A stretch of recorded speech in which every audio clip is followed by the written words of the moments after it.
Assalamualaikum warahmatullahi wabarakatuh. Alhamdulillahilladzi hadana li hadza wa ma kunna linahtadiya laula an hadallah.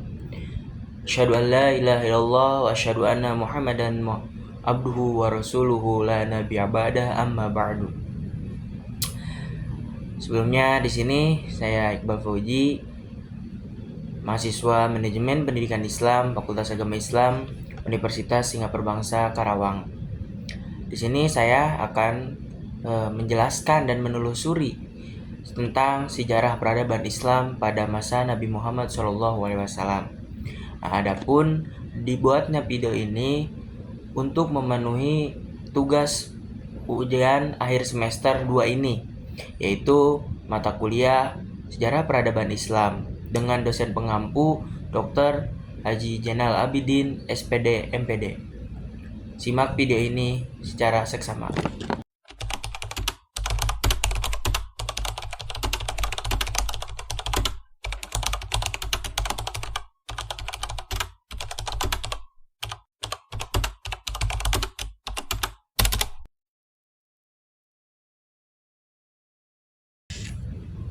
Bicara tentang sejarah peradaban Islam, perlu kita ketahui bahwasannya negeri Arab sebelum datangnya Islam itu memiliki zaman yang disebut dengan zaman jahiliyah, yang mana di dalam zaman jahiliyah tersebut banyak sekali praktek kesyirikan, ketidaksosialan, perang antara suku yang merajalela, sehingga pada tahun gajah lahirlah seorang nabi akhir zaman, yaitu Nabi Muhammad SAW. Beliau dari suku Quraisy, dari Bani Hashim. Beliau lah yang akan menjadi pelopor sebagai pencetus sejarah peradaban Islam pada masanya. Beliau adalah nabi akhir zaman yang diberi tugas liutami makarimal akhlak, untuk menyempurnakan akhlak-akhlak manusia.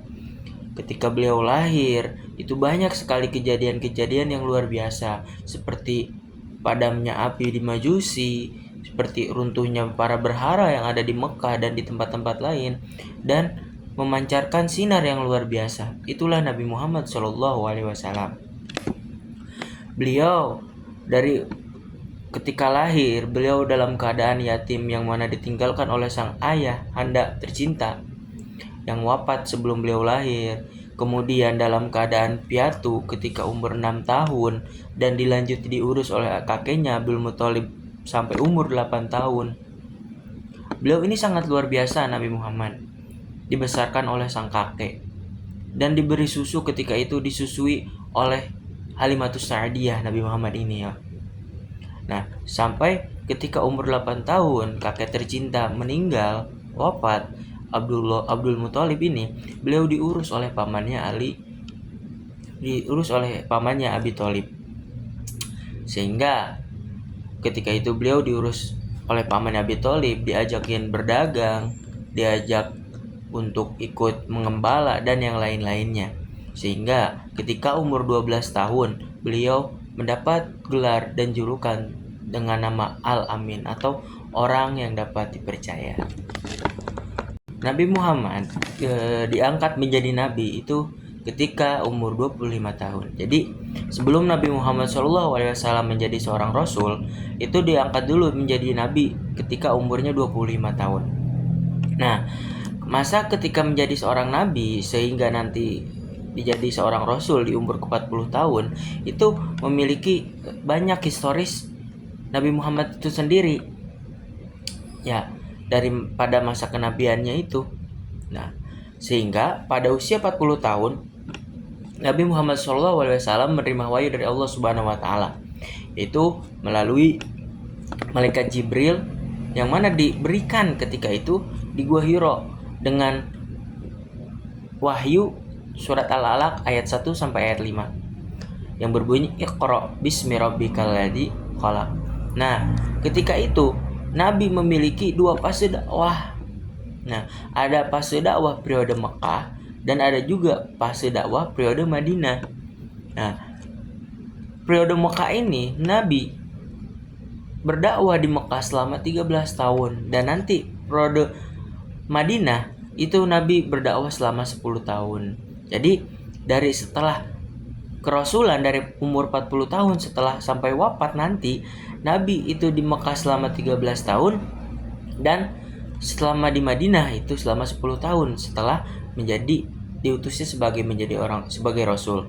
Nah, ketika di Mekah ini ada yang namanya fase dakwah sirriyah dan jahriyah.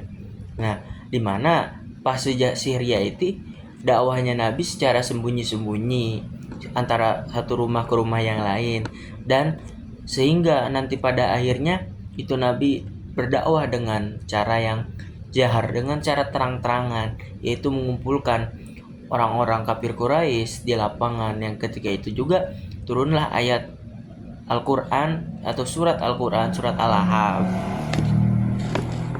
Nah, setelah 13 tahun berdakwah di Mekah, Nabi Muhammad SAW itu melanjutkan dakwahnya di kota Madinah dengan hijrah ke kota Yastrib.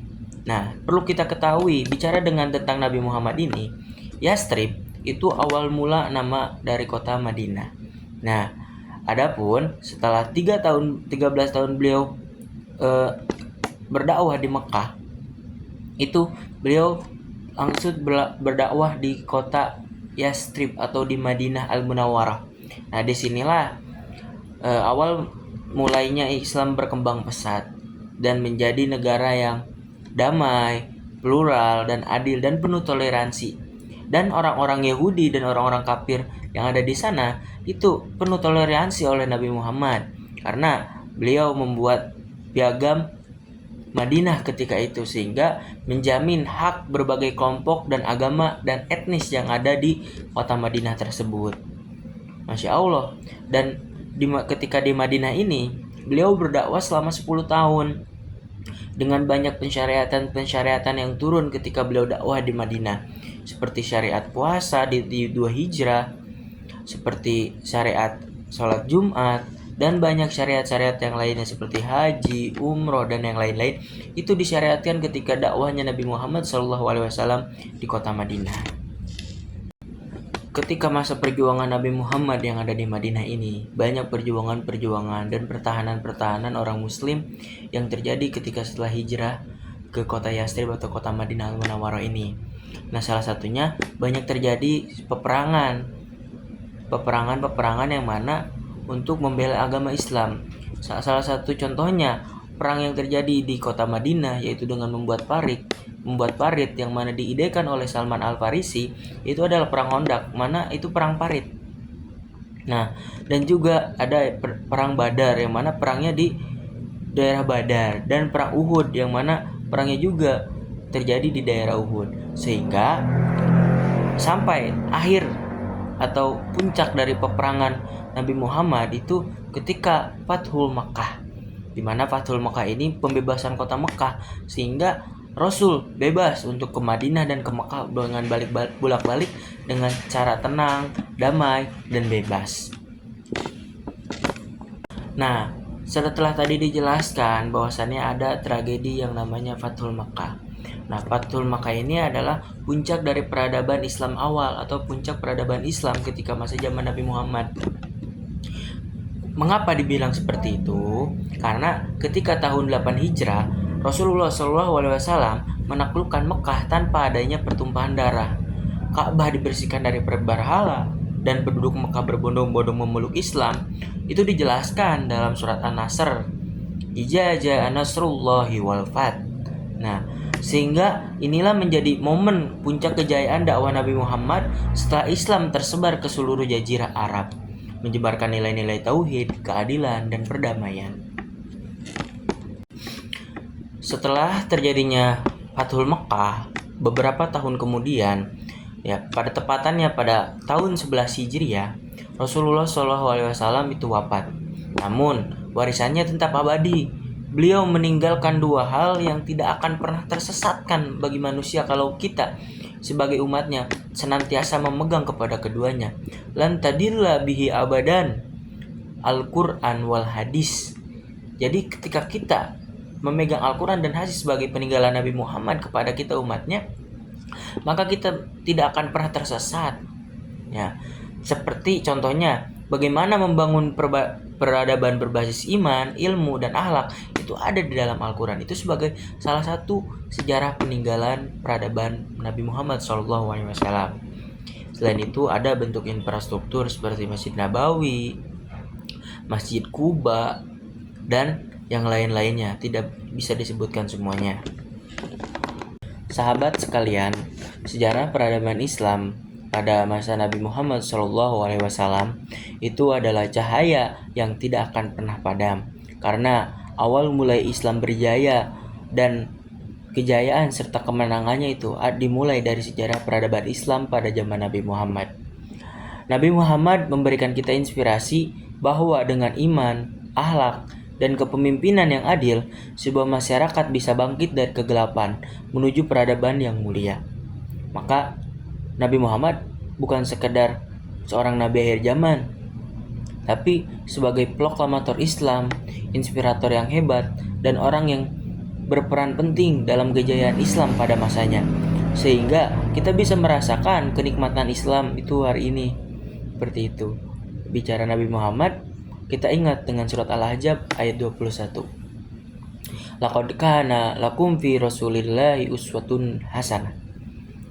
Dalam konteks kalimatun uswatun hasanah, dalam kaidah bahasa Arab adalah kalimat nakirah, yang mana sifatnya umum, berarti Nabi Muhammad senantiasa menjadi suri teladan di berbagai aspek.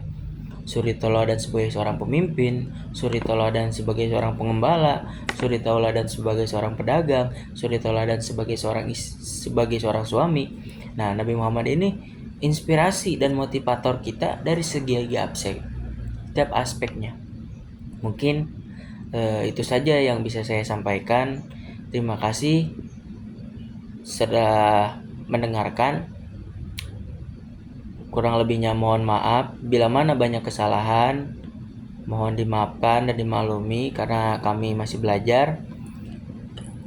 Hadanallahu wa iyyakum ajmain, ihdinas siratal mustaqim, Allahumma afiq wa aqwa minkum. Assalamualaikum warahmatullahi wabarakatuh.